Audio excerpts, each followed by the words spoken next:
नमस्कार, स्वागत है आपका न्यूज 19 में। मैं पुलकित सक्सेना आप लोग के साथ। आइए एक नजर डालते हैं भीलवाड़ा जिले की ओर। आपको बता दूं कि भीलवाड़ा में पंड्या हॉस्पिटल में 12 साल की मासूम बच्ची की मौत के मामले में डॉक्टर से मारपीट करने, चिकित्सक का हाथ तोड़ने और पुलिस के द्वारा लाठीचार्ज करने के कारण मामला अभी गरमाया हुआ नजर आ रहा है। भीलवाड़ा के एक निजी हॉस्पिटल में किशोरी की मौत पर परिजनों ने हंगामा शुरू कर दिया, जिसके बाद इंडियन मेडिकल एसोसिएशन के चिकित्सक उन्हें समझाने पहुंचे तो लोगों ने उन पर भी हमला कर दिया, जिसमें एक चिकित्सक का हाथ टूट गया। इसके बाद पुलिस ने सख्ती दिखाते हुए लाठीचार्ज करके लोगों को वहां से खदेड़ना शुरू कर दिया। इंडियन मेडिकल एसोसिएशन के सचिव डॉक्टर महेश गर्ग ने कहा, हम शांति से यहाँ पर वार्ता कर रहे थे मगर लोगों ने हम पर हमला बोल दिया, जिसके कारण हमारे डॉक्टर हरीश मारू का हाथ टूट गया। इस तरह के हमलों की हम निंदा करते हैं और अगर पुलिस कोई भी कार्रवाई नहीं करती तो चिकित्सालयों को बंद करके प्रदर्शन भी किया जाएगा। खबर लिखे जाने तक किसी प्रकार का समझौता नहीं हुआ। सुबह निर्णय लिया जाएगा। वहीं डॉक्टर हरीश मारू के साथ हुई मारपीट के विरोध में कल सभी डॉक्टर ओपीडी बंद रखेंगे।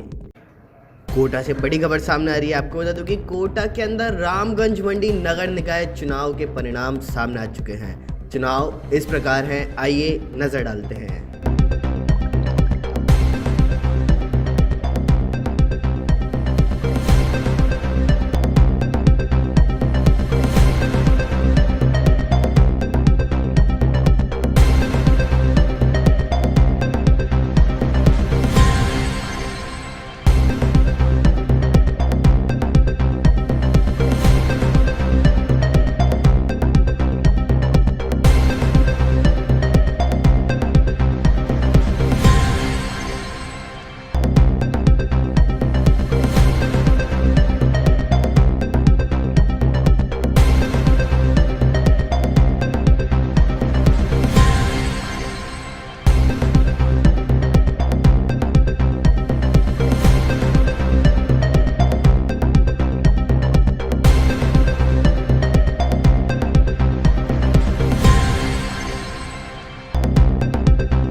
आइए एक नजर डालते हैं खास खबर की ओर। आपको बता दूं कि राजस्थान सरकार के पूर्व मंत्री और धौलपुर जिले के ब्राह्मण समाज के कद्दावर नेता बनवारी लाल शर्मा ने भगवान परशुराम चैरिटेबल ट्रस्ट के अध्यक्ष पद से इस्तीफा देने की घोषणा कर दी। राजस्थान सरकार के पूर्व मंत्री और जिले के ब्राह्मण समाज के कद्दावर नेता एवं पूर्व विधायक बनवारी लाल शर्मा ने आज जगन भवन स्थित अपने निवास पर प्रेस वार्ता की है, जिसमें उन्होंने भगवान परशुराम चैरिटेबल ट्रस्ट धौलपुर के अध्यक्ष पद से इस्तीफा देने की घोषणा की। वहीं अध्यक्ष के साथ ही उपाध्यक्ष एवं ब्राह्मण समाज के कद्दावर नेता पंडित दुर्गादत्त शास्त्री ने भी अपना इस्तीफा देने की घोषणा की। अध्यक्ष और उपाध्यक्ष दोनों ने ही इस्तीफे का कारण स्वास्थ्य खराब होना बताया है, लेकिन जिस तरह से अचानक अध्यक्ष की ओर से निकाय चुनाव के मतदान के ठीक एक दिन बाद और मतगणना से ठीक एक दिन पहले अचानक प्रेस वार्ता कर इस्तीफा दिया गया, उसे लेकर राजनीतिक गलियारों तथा ब्राह्मण समाज के लोगों में तरह तरह की चर्चाएं होने लगी हैं। प्रेस वार्ता के दौरान पूर्व मंत्री के पुत्र एवं भाजपा नेता अशोक शर्मा भी मौजूद रहे। कि हमारे समाज ने एक भगवान परशुराम चैरिटेबल ट्रस्ट का गठन किया था 3 साल पहले और मुझे उसका अध्यक्ष बनाया गया था। शास्त्री जी दुर्गादास शास्त्री जी को उपाध्यक्ष, महामंत्री हरिनिवास प्रधान, कोषाध्यक्ष जी श्री किशन पंडित जी, महामंत्री महेश शर्मा आरएसएस और मंत्री कोष और कार्यालय मंत्री दुग्गी, उनको बनाया गया। 3 साल तक हमने सभी ने मिलकर के काफ़ी प्रयास करके सहयोग करके एक दूसरे के सहयोग से ही आज हम इस स्थिति में पहुँचे हैं कि हमने ज़मीन खरीदी, उसके लिए 3.25 बीघा ज़मीन और करीब हमारा 60 लाख रुपया बैंक में अकाउंट है। करीब 35-40 लाख रुपया हमारा अमानत का रूप में हमारे महामंत्री पर जमा है। अब मेरा चूँकि स्वास्थ्य खराब रहता है, अभी 3 महीने पहले अभी चुनाव का गठन फिर दोबारा चुनाव कराने की बात आई थी, मेरे को निर्विरोध फिर 3 साल के लिए किया, लेकिन मेरा स्वास्थ्य खराब रहता है। मैं नहीं चाहता हूँ मैं इस संगठन में इतना टाइम दे सकूँ, आने जाने आ जा सकूँ और प्रयास कर सकूँ। जिस उद्देश्य के साथ मैंने किया था हमने पूरा कर लिया। करीब कोई ज़मीन पूरी हो गई। बताएं। हाँ, अध्यक्ष के साथ हमारा भी इस्तीफा है, स्वास्थ्य हमारा भी ठीक नहीं रहता है, उम्र का तकाजा भी है। हमने जिस उद्देश्य को लेकर किया था उसकी कामयाबी पर हम पहुँच गए हैं। आशा करते हैं आगे चल के निर्माण हो और हम सब भागीदार उसमें रहेंगे, कार्यकर्ता की हिस्से से काम करेंगे, लेकिन हमारा उस पद से इस्तीफा है, उपाध्यक्ष के पद से। अध्यक्ष और उपाध्यक्ष ने एक साथ इस्तीफा दिया, कोई अंदरूनी विवाद का ऐसी बात नहीं? कोई विवाद नहीं, कोई विवाद नहीं। हमने संविधान बनाया है, संविधान का निर्माण कर दिया है, एक अच्छा संविधान बनाया है, युवकों को उसमें प्रोत्साहन मिलेगा, हर व्यक्ति का उसमें राय ली गई है और सभी ने मिलकर इस संविधान का निर्माण किया है। हम चाहते हैं अच्छा संविधान बने, अच्छे युवक आवें जिनमें नैतिकता हो, राष्ट्रीय जो हमारी धरोहर है वो उनमें हो। इन्हीं आशाओं के विश्वास के साथ हम दोनों के दोनों इस्तीफा दें। दौसा जिले से बड़ी खबर सामने आई है। आपको बता दूं कि दौसा नगर परिषद के वार्ड पार्षदों के मत की मतगणना आज होगी। दौसा के पंडित नवल किशोर शर्मा पीजी कॉलेज में सुबह 9 बजे से मतगणना शुरू हो चुकी है।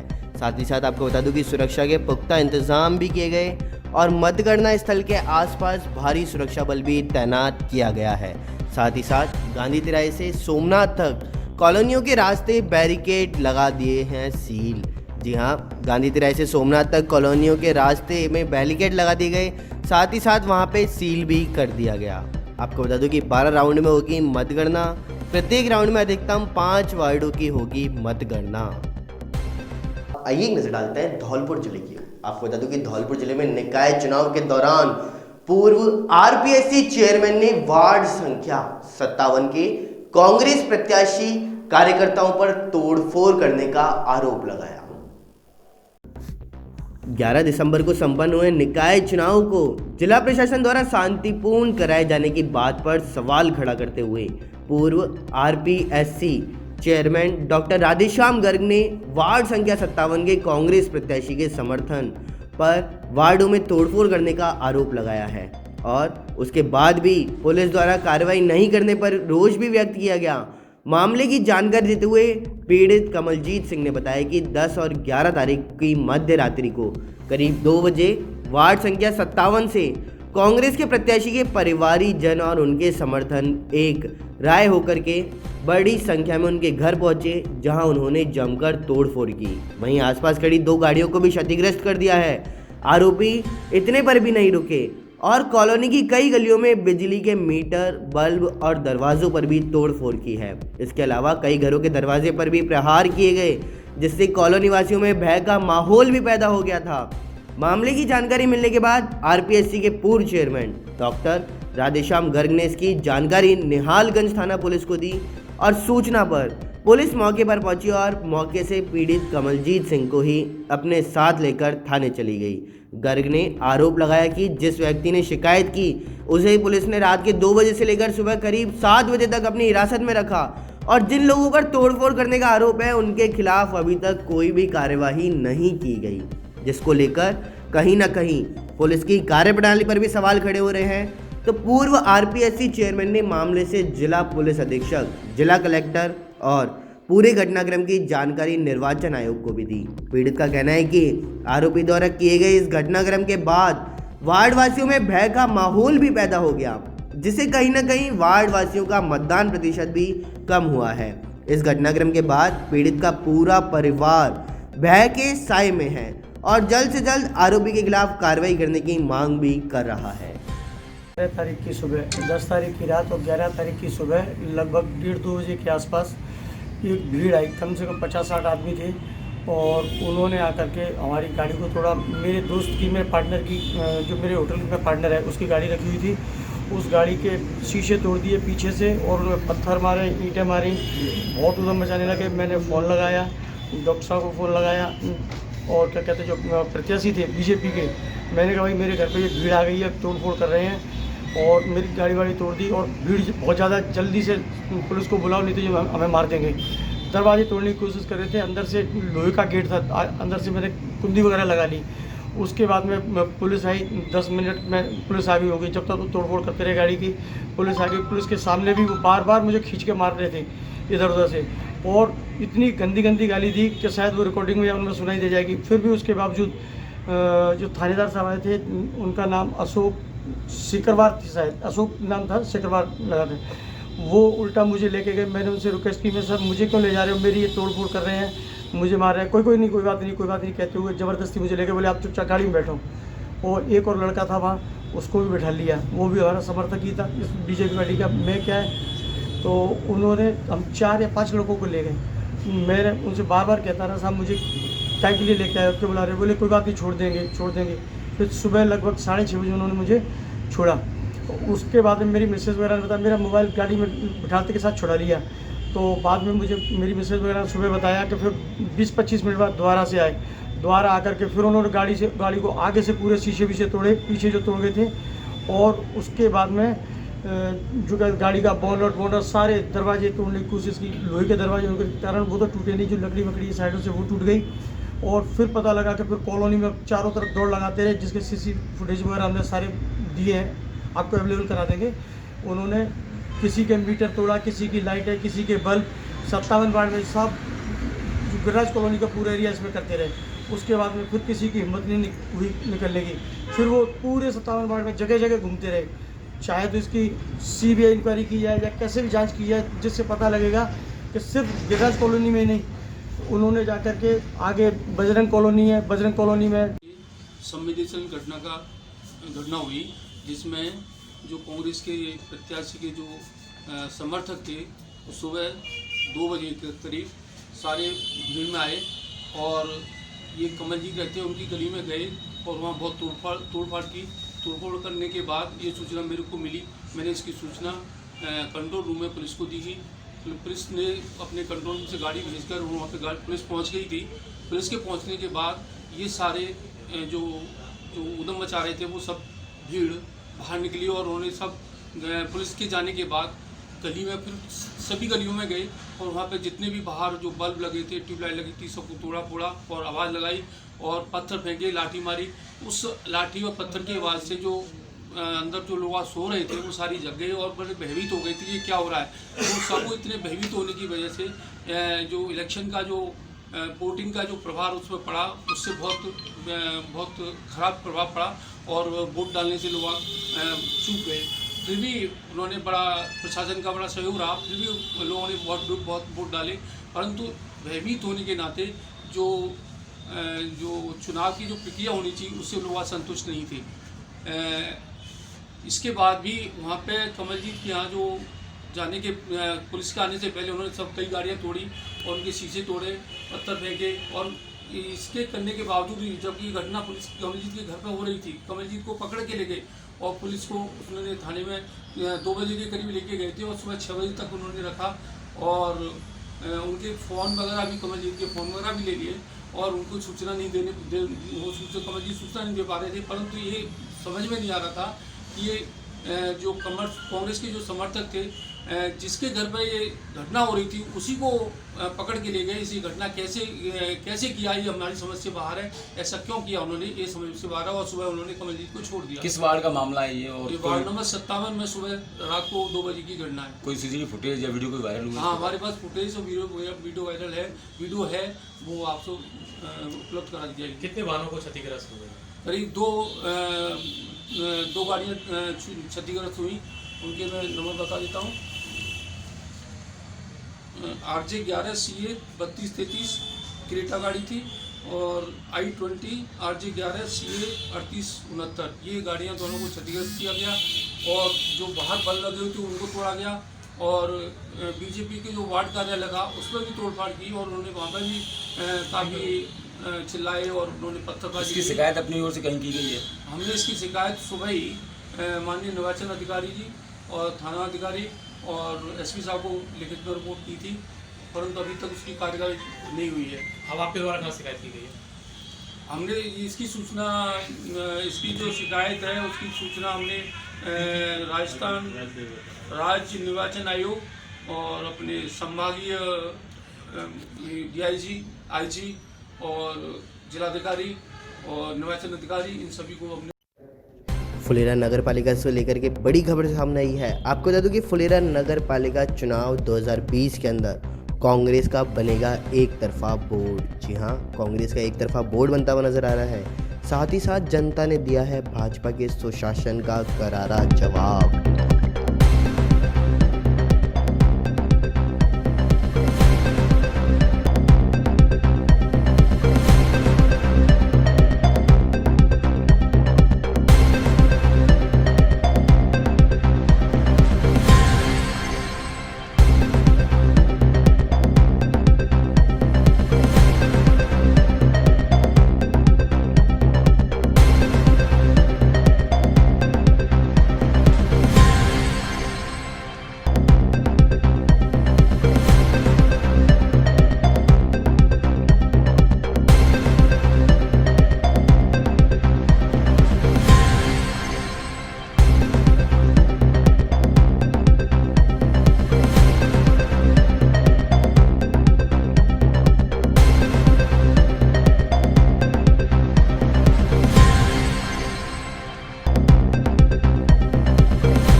एक नजर डालते हैं दौसा जिले की ओर। आपको बता दूं कि दौसा नगर परिषद चुनाव की घोषणा हो चुकी है।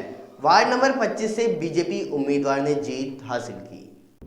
दौसा नगर परिषद चुनाव 2020 के चुनाव के परिणाम घोषित हो चुके हैं। वार्ड नंबर 25 से बीजेपी के उम्मीदवार कृष्णा देवी शर्मा विजयी हुई। इस संदर्भ में कृष्णा देवी शर्मा ने कहा, हम वार्ड वासियों का पूरा ध्यान रखेंगे और नल बल बिजली सबकी समस्याओं का समाधान करेंगे।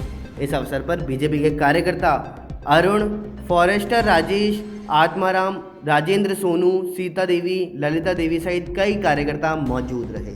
वार्ड नंबर 25 से बीजेपी के जो उम्मीदवार है आप जीत कर हैं, इस संदर्भ में कौन संदेश देना चाह रहे हैं आप? ये संदेश देना चाहती हूँ, जो भी कोई वार्ड में कोई कमी होगी उसका पूरा करूँगी। नल बिजली सब होगा उसका, जो भी कोई समस्या होगा उसका पूरा करूँगी। मैं वादा किया उसका पूरा करूँगी। आपके वार्ड में पानी की समस्या ज़्यादा है, इस संदर्भ में आप क्या करेंगे? इस संदर्भ में पानी की समस्या का हल करूँगी। वार्ड में पानी की समस्या को पूरा करके समस्या में है ना उसका अमल करेंगे, इसका पूरा प्रयास करेंगे। कितने वोटों से विजय हुए हैं? हम 19 वोटों से विजय हुए थे। फुलेरा से परिणाम सामने आ चुके हैं। जी हाँ, बड़ी खबर हम आप तक बताने जा रहे हैं कि फुलेरा नगर पालिका के परिणाम सामने आ चुके हैं। वार्ड नंबर 1 से 5 के परिणाम सामने आ चुके हैं। आपको बता दूं, वार्ड नंबर 1 में भाजपा के ताराचंद सैनी 181 से वोट से जीते हैं। जी हाँ, साथ ही साथ वार्ड नंबर 2 में कांग्रेस के त्रिलोक बाटी 31 वोट से, वहीं वार्ड 3 से कांग्रेस के अमरचंद सैनी 14 वोटों से विजयी रहे। तो वहीं वार्ड नंबर 4 से कांग्रेस के योगेश सैनी 166 से विजयी रहे।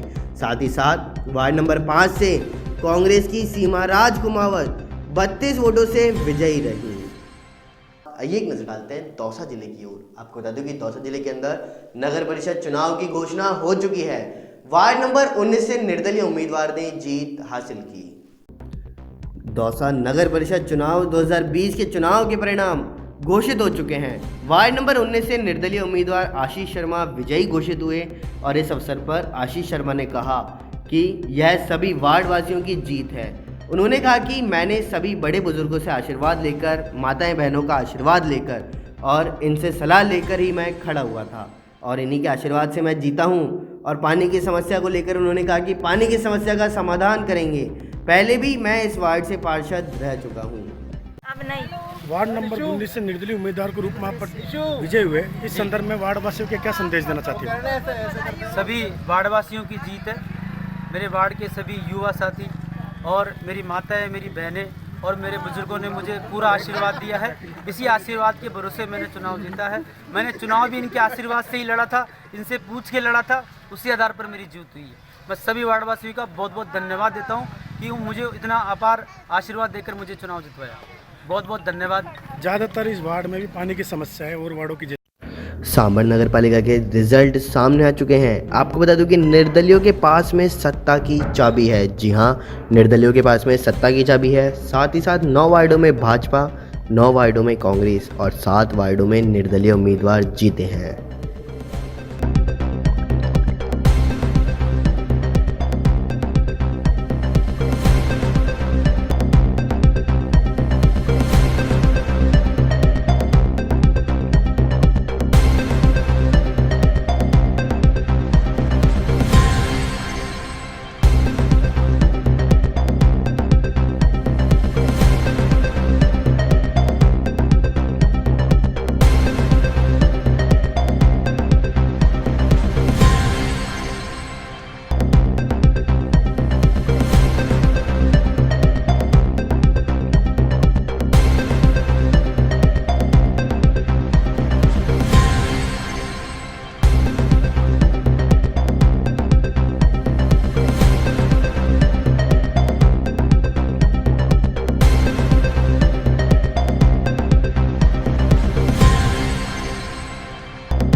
आइए एक नजर डालते हैं उत्तर प्रदेश की ओर। आपको बता दूं, उत्तर प्रदेश के सहारनपुर के अंदर अवैध खनन से ओवरलोड 2 वाहनों को जब्त किया गया।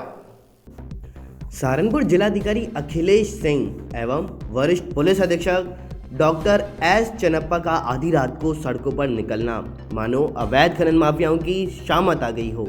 जनपद पुलिस अब तक खनन माफियाओं के खिलाफ में कई कार्रवाई को अंजाम भी दे चुकी है। साथ ही साथ अवैध खनन से भरे कई वाहनों को पकड़ भी चुकी है।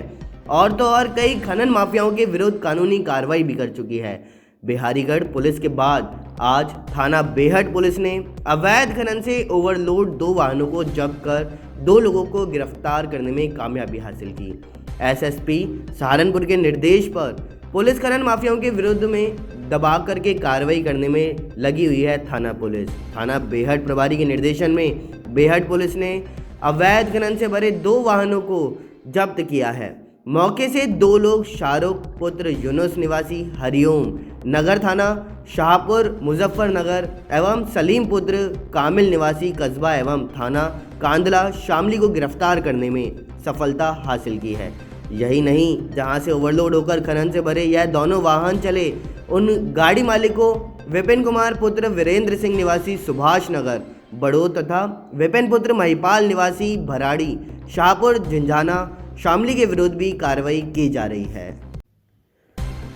दौसा जिले के बांदीकुई से बड़ी खबर सामने आई है। आपको बता दूं कि बांदीकुई नगर पालिका चुनाव परिणाम में शुरुआती रुझानों में निर्दलियों ने बाजी मार दी है।